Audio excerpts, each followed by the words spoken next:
हाय, आज की इस वीडियो में हम बात करेंगे एसीएल सर्जरी के बाद फुल नी हाइपर एक्सटेंशन क्यों ज़रूरी है और अगर आपका फुल नी हाइपर एक्सटेंशन नहीं हो रहा है तो उसकी वजह से क्या क्या दिक्कतें आ सकती हैं। और फुल नी हाइपर एक्सटेंशन को कंप्लीट करने के लिए यानी कि अगर आपको एक्सटेंशन लैग आ रहा है तो उसको करेक्ट करने के लिए आप कौन सी 3 बेस्ट एक्सरसाइजेस कंटिन्यू कर सकते हैं।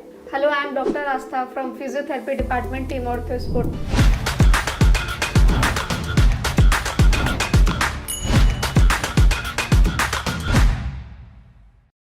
तो एसीएल सर्जरी के बाद अगर आपको एक्सटेंशन लेग की दिक्कत आ रही है तो ये कई कारणों की वजह से हो सकता है। कई बार आपकी क्वाड्रिसेप्स की वीकनेस या हैमस्ट्रिंग के टाइटनेस की वजह से एक्सटेंशन लेग आ सकता है। यानी कि एक्सटेंशन लेग होता क्या है, यानी कि आपका जो पैर है वो पूरी तरीके से सीधा नहीं हो पा रहा है। कई बार पेशेंट्स नी बेंडिंग पर ज़्यादा फोकस करते हैं और नी के स्ट्रेटनिंग पर, यानी कि आपका पैर पूरी तरीके से सीधा नहीं हो पाता है और एक्सटेंशन लेग डेवलप हो जाता है। तो पेशेंट एक्सटेंशन को करेक्ट करने पर फोकस ज़्यादा नहीं कर पाते हैं, इस वजह से भी हो सकता है। पोस्टीरियर कैप्सूल के टाइटनेस की वजह से भी हो सकता है, या इनिशियल पीरियड में सर्जरी के बाद काफ़ी पेन स्वेलिंग होने की वजह से पेशेंट अपने आप को एक कंफर्ट पोजीशन देना चाहता है, उसकी वजह से पेशेंट नी को बेंड करके रखता है, या पेशेंट घुटने के नीचे पिलो प्लेसमेंट करके रखते हैं, आपको एक्सटेंशन लेग हो सकता है। अभी हम बात करेंगे एक्सटेंशन लेग की वजह से क्या क्या दिक्कत आ सकती है। अगर आपका घुटना एक्सटेंशन लेग में पड़ा हुआ है, यानी कि ये आपका घुटना है और आपका नी हाइपर एक्सटेंशन में ऐसे पड़ा हुआ है, एक्सटेंशन लेग पोजीशन में पड़ा हुआ है, जिसकी वजह से आपके घुटने पे एक एक्सेसिव स्ट्रेस आता है,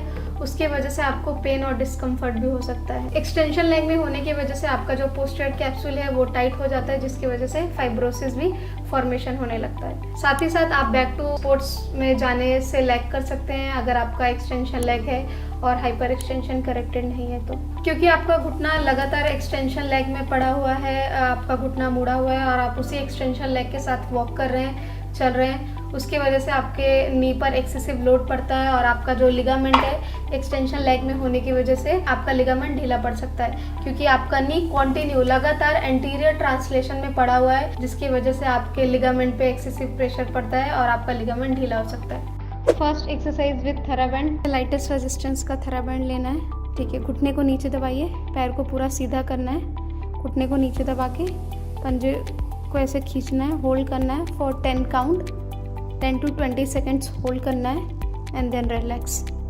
5 रेपिटेशन 2 आवर्ली, हर 2 घंटे में।